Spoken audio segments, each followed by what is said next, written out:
Saúde os irmãos com a graça e a paz do nosso Senhor Jesus, amém? Amém. Uma alegria e uma honra estarmos aqui para juntos nós servirmos ao Senhor, meditarmos na sua palavra. Queridos, nós tivemos recentemente o nosso Centro-Oeste, que foi o Congresso de Homens do Centro-Oeste, e ali o irmão Dittmann, ele falou uma estatística que é muito interessante, né? Que quando um homem, ele é a primeira pessoa da sua casa a entregar sua vida para Jesus, então a chance daquela família ser resgatada é muito maior, né? Porque o homem ali como cabeça, como o líder da casa é muito maior.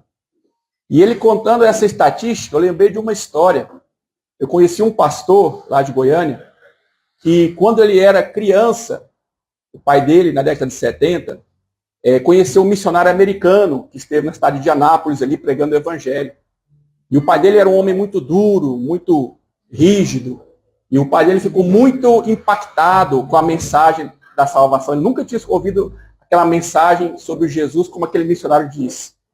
E o pai dele convidou aquele missionário para ir até a casa, falou, não, minha família tem que ouvir isso que você está falando. E ele tinha vários filhos ali, chamou a esposa, reuniu todo mundo na sala, falou, agora vocês vão ouvir o que esse rapaz aqui vai falar. E o missionário pregou o evangelho para aquela família. E o missionário falou assim, quem aqui quer aceitar Jesus? O pai falou assim, não, quem quer não. Todo mundo aqui quer, levanta, todo mundo. E todo mundo levantou. E aí o missionário fez oração ali, eles repetiram.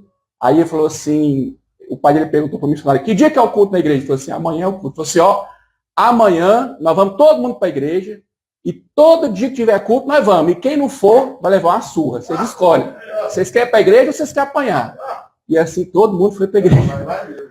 E aquela família se converteu, né, todos entregaram a vida a Jesus. Ele era um garotinho, ele cresceu nos caminhos do Senhor, se tornou um pastor, foi para o seminário, começou a liderar um grupo em Goiânia. Esse grupo foi crescendo, multiplicando, virou um ministério. Hoje, através desse pastor, que já faleceu, inclusive, ele fundou um ministério que tem mais de 300 igrejas no Brasil, inclusive em outras nações. Porque um dia um homem se posicionou.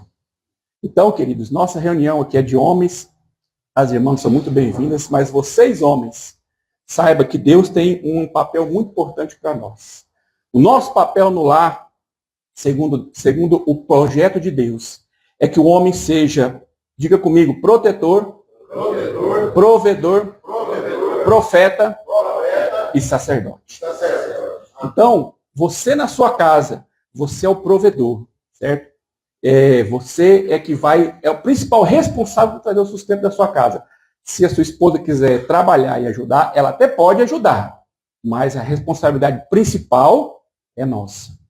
Nós também como protetores, né? Ali que protege o lar.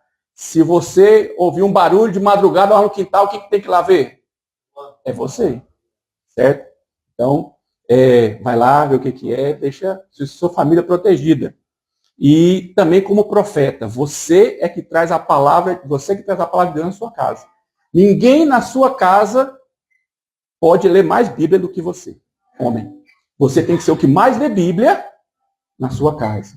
Eu vou falar algo aqui, mas é para a honra e glória do Senhor Jesus. Eu não tenho mérito nisso. Irmãos, eu trabalho de dia, eu faço faculdade à noite, eu faço um outro curso de desenvolvimento web, e eu consigo todo ano ler a Bíblia toda e mais o Novo Testamento. Certo? Então, não é desculpa, eu não tenho tempo para ler a Bíblia. Tem. Você tem, é só você priorizar. Certo? Então, graças a Deus, eu tenho cumprido esse propósito já há muitos anos. E como faz diferença na vida da gente ter uma vida baseada na palavra de Deus. Isso é nossa obrigação. E também o sacerdote, né? O sacerdote é aquele que intercede diante de Deus pelo povo. Então, na sua casa, você tem que ser a pessoa que mais ora, homem. Então, seus filhos têm que ver você orando. Você não tem que orar para que eles vejam, mas eles têm que saber que você ora por eles, que você intercede por eles, e que eles têm essa gratidão ali diante de Deus, porque tem um pai, ali a esposa, tem um marido, que é um homem de Deus. Amém? Então, esse é o projeto de Deus. Vamos abrir nossa Bíblia em Êxodo, capítulo 18. Enquanto vocês abrem em Êxodo, capítulo 18, eu vou situar vocês no que nós vamos ler. Em Êxodo 18, conta a história de quando o povo estava saindo ali do Egito, o povo de Israel. E naqueles saíram ali, Moisés liderando aquele povo. Alguns estudiosos da Bíblia dizem que eram 3 milhões de pessoas. Outros dizem que era mais de 1 milhão. Mas Enfim, independente da quantidade de pessoas, era um número muito grande de gente para Moisés sozinho cuidar. Em determinado ponto, o sogro dele vai visitá-lo, vê que ele estava sozinho liderando aquela multidão, as pessoas trazendo problemas para Moisés diariamente, resolver as contendas ali. E Moisés ficava o dia inteiro ali, tentando ouvir, tentando ajudar. E o sogro dele disse assim, não, Moisés, você vai ficar doido desse jeito, você sozinho, cuidando desse tanto de gente. Faz assim, ó, levante homens para te ajudar.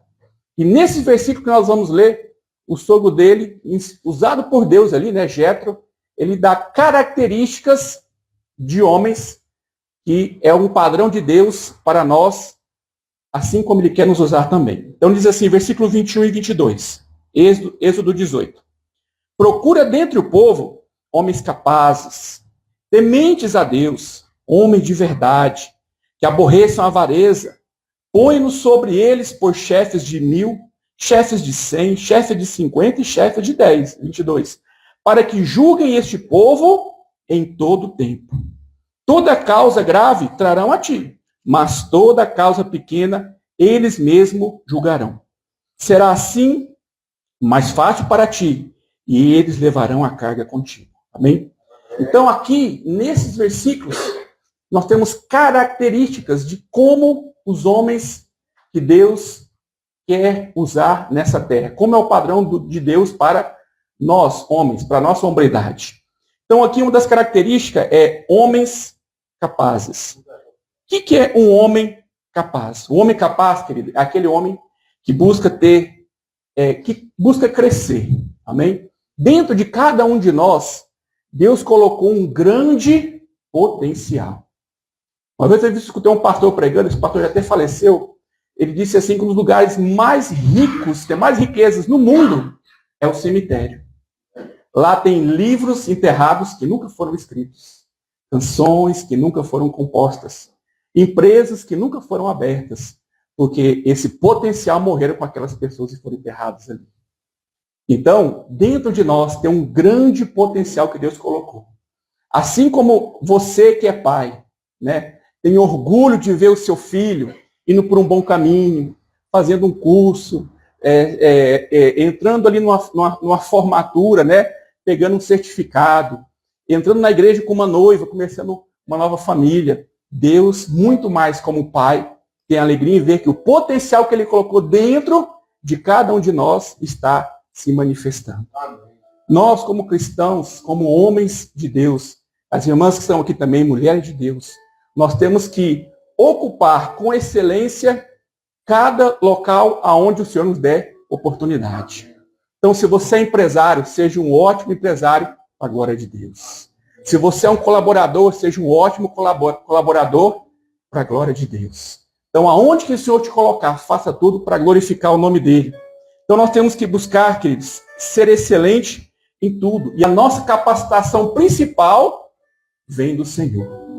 Então, quando você busca se fortalecer no Senhor todos os dias, entregando os seus caminhos, a Bíblia diz, entrega o teu caminho ao Senhor, confia nele, e o mais ele o fará. Então, entregar o seu caminho ao Senhor não é falar assim, ô Deus, estou desempregado, então tenho certeza que o Senhor vai me dar emprego. E você não espalha nem um currículo. Não, você não vai estar entregando seu caminho ao Senhor, não.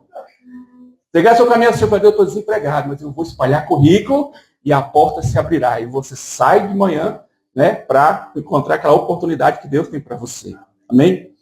Então, lá em 2 Coríntios 9:8, a palavra de Deus diz assim, e Deus é poderoso para fazer que toda graça lhe seja acrescentada, para que em todas as coisas, em todo o tempo, tendo tudo o que é necessário, vocês transbordem em toda boa obra. Então, a graça de Deus é que nos capacita. Nós, por nós mesmos, na força do nosso braço, não podemos fazer praticamente nada. Mas quando a graça de Deus nos alcança, ela vai capacitar você não só para fazer a boa obra, mas para transbordar. Então, um dia o Senhor entregou essa empresa para o irmão Lázaro. Hoje ele está abrindo as portas aqui para que o evangelho venha aqui, né? E que o evangelho possa se propagar. Então, irmão Lázaro, eu quero deixar uma palavra para você. A Bíblia fala que um dia a arca de Deus, que naquela época representava a presença de Deus, ela esteve, né, na casa de Obed-Edom. O lugar da arca não era ali, o lugar da arca era no templo. Mas ele falou, não tem onde colocar, pode colocar na minha casa. E quando a arca de Deus, que representava a presença de Deus, esteve ali, a Bíblia diz que a casa de Obed-edom prosperou e muito. Hoje não temos mais a arca e não precisamos mais dela, porque a presença de Deus está em nós, na igreja. Então hoje está abrindo a porta da sua empresa para a igreja estar aqui. Nós declaramos que a prosperidade do Senhor estará aqui nessa empresa e na sua casa, em nome de Jesus. Amém? Então todas as vezes que você abre a porta da sua casa, que você abre a porta da sua empresa, para que a igreja esteja ali se reunindo, adorando ao Senhor, você está atraindo a prosperidade de Deus para aquele lugar. Amém, queridos? Uma outra característica, né, que fala aqui nesse texto, para que Moisés chamasse homens tementes a Deus. Então, o que é ser temente a Deus? Será que é ter medo de Deus? Será que é ter respeito? Será que é reverência? Na verdade, irmãos, é as três coisas juntas. Né? Então, o temor ao Senhor é tanto o medo pela pessoa de quem é Deus, certo? Como respeito, como reverência. Eu lembro que assim como me converti na década de 80, eu escutei uma história, que é uma história real, de 3 rapazes que eles queriam ouvir a voz de Deus. Mas não é ouvir a voz de Deus, é como Deus fala lá no nosso coração, assim, bem suave. Não, eles queriam ouvir a voz de Deus como ela é, de verdade. Diz que eles oraram, jejuaram e buscaram. Deus, queremos ouvir a sua voz. A Bíblia fala que a sua voz é como um trovão, é como muitas águas. E eles ficaram ali buscando, insistindo. E a Bíblia fala, pedir e dar-se-vos-á, né? Eles disseram que um dia eles ouviram a voz de Deus, do jeito que ela é. E eles ficaram mudos. Eles ficaram uma semana mudos. De tanto pavor que eles sentiram, e do impacto grande que foi ouvir a voz de Deus. Eles falaram assim, irmãos, nunca mais ninguém peça isso para ninguém. A voz de Deus é tão poderosa, que quando a gente ouve, parece que a gente vai morrer. Tão poderosa que é. Então deixa Deus falar do jeitinho que ele fala mesmo. Manso e suave no seu coração. Então nós devemos ter temor a Deus, mas o principal conceito de temor a Deus, irmãos, é ter medo de sair da presença de Deus. Deus, Deus nunca nos rejeita. Deus, a Bíblia fala que nada nos pode nos separar do amor de Deus que está em Cristo Jesus.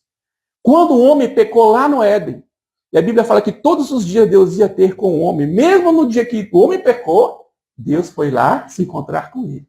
E quando Deus chegou, Deus não perguntou assim, Adão, o que você fez? Não. Deus perguntou a Adão, onde você está? Porque Deus está preocupado primeiro com o nosso relacionamento com ele. Porque mesmo se você cair, se você tropeçar, Deus continua te amando, Deus quer te restaurar, Deus quer te levantar, para que você continue firme na presença dele. Amém? E uma outra característica que fala aqui, né? Homens de verdade. O que significa isso? Homens fiéis. Homens firmes, homens estáveis, constantes, né? Homens que tenham credibilidade. A Bíblia fala que o bom nome vale mais do que as muitas riquezas. Então, eu trabalhei com um rapaz, ele foi evangélico uma época, depois ele se desviou. Ele falava assim, ele viajava muito e ele pagava pessoas para dormir na casa dele, né? Ele falava assim, eu não contrato crente, porque crente é tudo preguiçoso. Esse era o conceito que ele tinha. O que ele estava falando não é verdade, porque tem crente preguiçoso, tem que não é crente preguiçoso. Então, para ser preguiçoso não precisa ter nem religião, né? Mas o que acontece? Ele teve experiências ruins com mau testemunho. Então, nós, homens, temos que ser pessoas e lembrar que nós carregamos o bom nome de Jesus Cristo. Aqui fala uma outra coisa muito interessante, que o homem, segundo o coração de Deus, é aquele que aborrece a avareza. Então, a avareza, irmãos, ela é um ganho injusto. Certo? Então, o que é um ganho injusto? É quando você ganha um dinheiro que verdadeiramente não deveria ser seu. Por exemplo, se o patrão não paga o que é devido ao colaborador, é um ganho injusto. Ele está retendo aquilo que não é dele. Se o colaborador é preguiçoso, mata serviço, fica enrolando, ele está ganhando um dinheiro injusto, porque ele está ganhando para trabalhar, e ele não está fazendo bem feito o serviço. Então, o homem de Deus é aquele que você vai buscar apenas o que é justo, apenas aquilo que é seu. O pastor até contou um testemunho lá na igreja que certa vez ele contratou um serviço e a pessoa, quando foi tirar a nota, falou assim, pastor, que valor que o senhor quer que eu coloque na nota? Ele falou, como que valor? O valor do serviço, você cobrou de mim, ué. Não, porque tem igreja que eu vou prestar serviço e tem pastor que pede para colocar a mais, né? Então, irmãos, isso é um ganho justo. Certo? Por quê? Porque é um dinheiro que não é seu de verdade. E aqui fala assim, põe-nos sobre eles chefes. Irmãos, Deus, quando criou o mundo, Deus criou o mundo em 7 dias, Deus criou o homem, depois Deus criou a mulher, e aí veio a família. Depois a Bíblia fala, confirma isso também lá nas cartas de Paulo, que Deus, na família, colocou o homem, depois a mulher, né, ali sobre os filhos, para organizar a casa. Não quer dizer que o homem é mais importante que a mulher, não. Mas para a questão de organização da família e da sociedade, Deus colocou nós, homens, como líderes, né, para liderar. Então, a primeira pessoa que você tem que liderar, quem é? Diga, eu mesmo. Se você não lidera bem você, como é que você vai liderar alguém? Se você não é pontual, como é que você vai cobrar de alguém? Pontualidade. Se você não é fiel, como é que você vai cobrar de alguém? Fidelidade. A primeira pessoa que você tem que liderar é você. Então tem um princípio que fala assim, você tem que ser duro com você, mas você tem que ter graça com as pessoas. Tem gente que é o contrário, né? Com ele tem graça. Não, é porque eu sou assim, tá? Mas com as pessoas ele é duro, ele cobra. Não, você tem que ser primeiro duro com você. Depois, com as pessoas, você tem que ter graça com elas. Então, queridos, Deus chamou o homem para ser o cabeça. Conta-se uma história que certa vez um pastor ficou sabendo que na igreja dele tinha muitos homens que a esposa estava mandando nele dentro de casa. O pastor ficou indignado, mas não é possível, tanto que a gente tem esse povo. Ele convocou uma reunião de homens, e os homens vieram ali, sentaram todos ali do lado da igreja, e o pastor falou assim, irmãos, eu estou sabendo que tem irmãos aqui, que lá na sua casa é a esposa que manda. Se lá na sua casa a esposa que manda em você, passa para o lado de cá. Diz que todos os homens passaram, só ficou um sentado. Aí o pastor pensou, vixe, pelo menos um salvou, né? Aí ele chegou no irmão e falou assim, irmão, por que você não passou por lado de lá?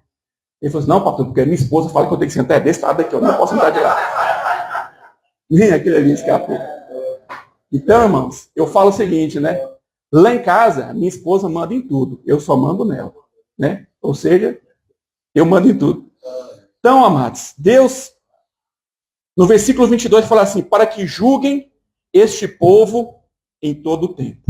O homem que Deus levanta tem que ser um resolvedor de problemas. Né? Então, se eu perguntar aqui, quem não tem problema, todo mundo tem problema. Certo? Quando você acorda, né, já temos problema. Quando você nasce e você começa a respirar, já tem um problema. Né? O médico já está batendo na sua bunda ali para você, né, respirar. A gente já nasce com um problema. Sentindo frio. Então, amado, mas o homem de Deus não é um criador de problemas. Ele é um criador de soluções. Então, você tem que fazer parte da solução. Onde você estiver, vai ter problema. Faça parte da solução. Uma vez, um pastor estava indo com um irmão fazer uma visita. E eles estavam já bem em cima do horário. E na hora que eles pararam ali no semáforo, tinha um carro ali na frente deles. E o semáforo abriu e o carro não foi. E o pastor junto com o irmão, né, agoniado e buzinando, e o carro não ia, buzinando, mas o pastor pensando, gente, pelo amor de Deus, esse cara não está vendo que o semáforo está aberto? E buzinando, o carro não ia, de repente o cara saiu do carro, veio caminhando na direção deles, desbruçou na janela e falou assim, meu amigo, se vocês dois, meu carro morreu, não quer pegar. Se vocês dois me ajudar, a gente vai empurrar o carro, eu tirei da frente, vocês podem continuar. Mas antes eu quero dizer uma coisa para vocês. Um dia eu era nervoso igual o senhor, mas eu conheci Jesus, entreguei minha vida para ele. Ele mudou a minha história. Entrega a sua vida para Jesus. E o pastor ficou numa vergonha. Chamou o irmão, foi lá, tirou o carro e foi embora. Então, amados, nós temos que fazer parte da solução. Onde você vê um problema, se ofereça, né? Não espere as pessoas pedir para você. E aqui fala uma outra característica. Eles levarão a carga contigo.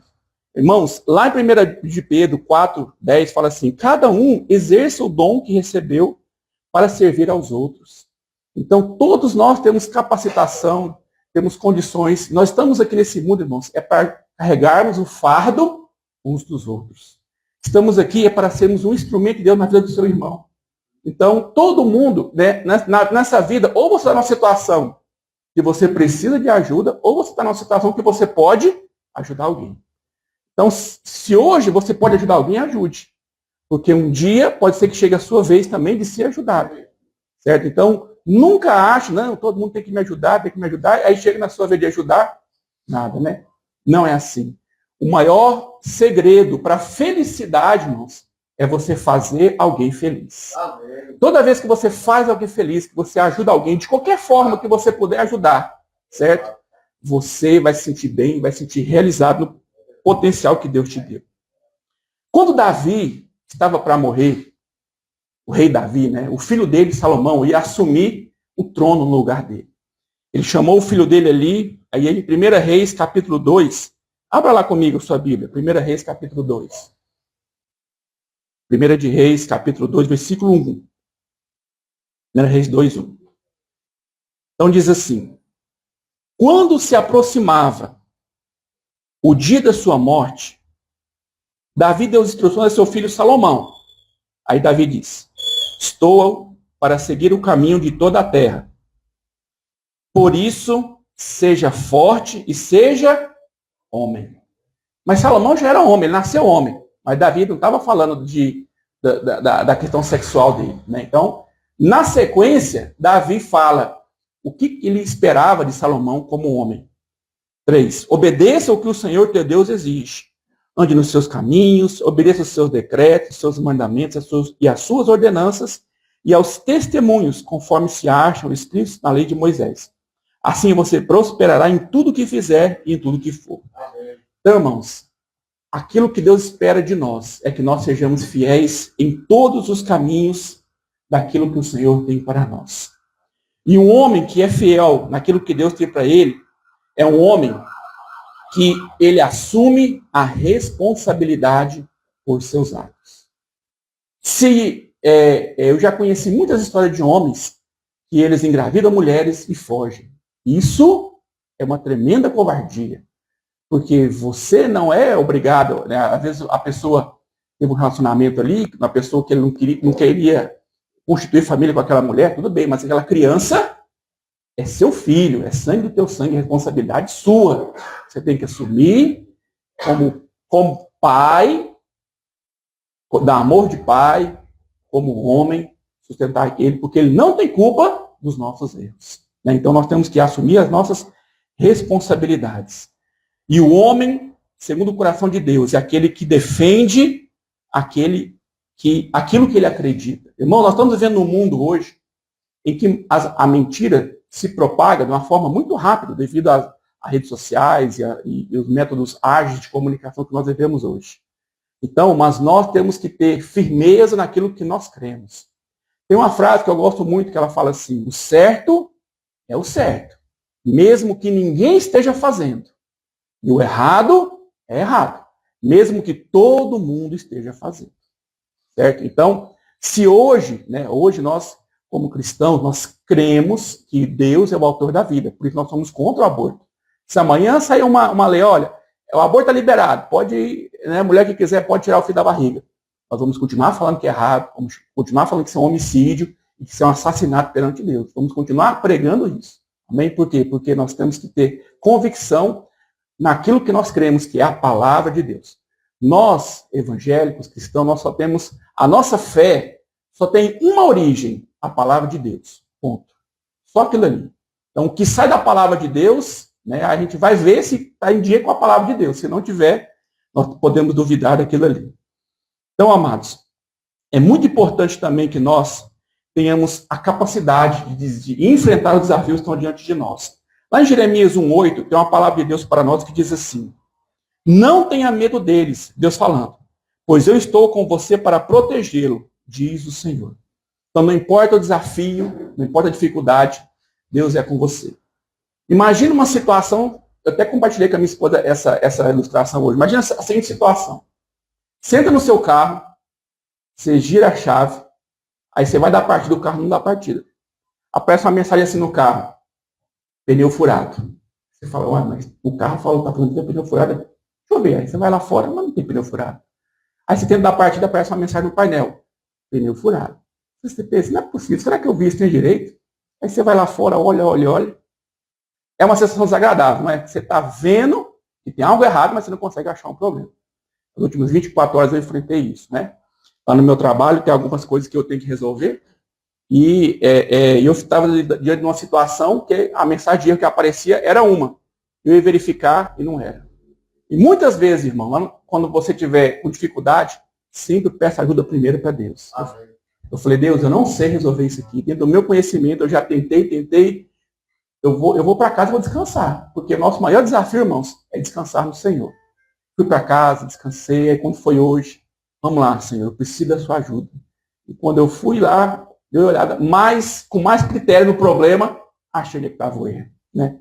E resolvi, graças a Deus, e deu certo. Então, amados, tenha resiliência, confia no Senhor, certo? Eu estou acompanhando a minha esposa lá em Barretos, no tratamento que ela está fazendo de câncer de mama. Irmãos, e eu tenho me deparado com uma situação muito triste lá. Muitas mulheres, quando o marido fica sabendo que a esposa está com câncer, abandona a esposa. Irmão, misericórdia. Dá vontade de pegar um cabra desse assim, pegar um fio desse assim, ó, e dar na perna dele assim, ó, até virar homem. Mas, queridos, né, a Bíblia fala que a ira do homem não produz a justiça de Deus. Mas que dá vontade de dar. Como é que um ser humano abandona a esposa? Irmão, eu vou falar um negócio para vocês. A sua esposa, e você é casado com ela, você tem uma aliança diante de Deus, é uma aliança. Se você estiver num barco com sua esposa e seus filhos, e o barco afundar, se você puder salvar só uma pessoa, você tem que salvar a sua esposa. Porque seus filhos, você não tem aliança com eles, eles não são uma só carne com você. Você é uma só carne com a sua esposa. Amém? Você tem uma aliança diante de Deus. Seus filhos, Deus usou você para trazer eles ao mundo, mas a sua aliança diante de Deus é com a sua esposa. É na alegria, na tristeza, na saúde e na doença. Então, irmãos, é triste ver as mulheres ali, coitadas, sozinhas, ou vai com a mãe, ou vai com a irmã, porque o marido, ó, covarde, abandonou. Homem de 13 anos de casado, 10 anos, 15 anos de casado, abandona uma esposa com câncer, irmão, misericórdia. Devia ter uma lei no país para um caboclo desse, né, ser punido. Mas diante de Deus, né, está tudo registrado. Então, amados, é uma situação muito triste também, né, que eu já ouvi também homens que abandonam mulheres grávidas. Misericórdia. Fica sabendo que a mulher está grávida e, ó, fica mula, né. Queridos, nós não somos desse tipo de homem, amém? Então, graças a Deus, que você que está aqui ouvindo essas verdades, em você, né, o ciclo da maldade tem que quebrar. Às vezes seu pai não foi um exemplo de marido, não foi um exemplo de pai, mas em você, essa história vai mudar. Em nome de Jesus. Amém? Amém. Eu aprendi que eu não preciso ser um pai perfeito. Eu só preciso ser um pai melhor que meu pai foi. Já tá bom. E ensinar meu filho. Porque se meu filho for um pai melhor que eu, e ensinar isso para o meu neto, e as gerações vão sempre melhorando. Amém? Então, se eu for um marido melhor que meu pai foi, já tá bom. Certo? Nem que seja 1%, já tá bom. Daí, ensinar meu filho a ser um marido melhor que eu, também já tá bom. E ele ensinar meu neto, e assim os homens vão sempre evoluindo. E assim tem que ser a partir de nós. Amém? Amém. Então, queridos, nós devemos tomar decisões sempre alinhadas com aquilo que nós cremos e com aquilo que nós conhecemos da palavra de Deus. A Bíblia fala assim em Hebreus capítulo 10, versículo 38. Abra lá a sua Bíblia, Hebreus 10, 38, para nós lermos juntos esse texto. Hebreus 10, 38.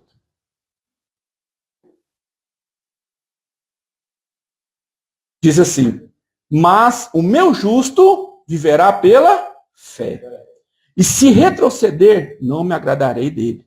Nós, porém, não somos dos que retrocedem e são destruídos, mas dos que creem e são salvos. Então, amados, nós temos que andar segundo as nossas convicções, segundo o que nós cremos e vemos na palavra de Deus. Tem um ditado que fala assim, que quem anda na cabeça dos outros é piolho.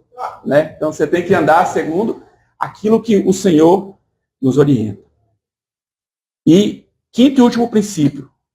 Você entende que ser forte não quer dizer dominar as pessoas. Lá em Mateus, versículo 20, né, os discípulos de Jesus, um dia, eles começaram a discutir entre si.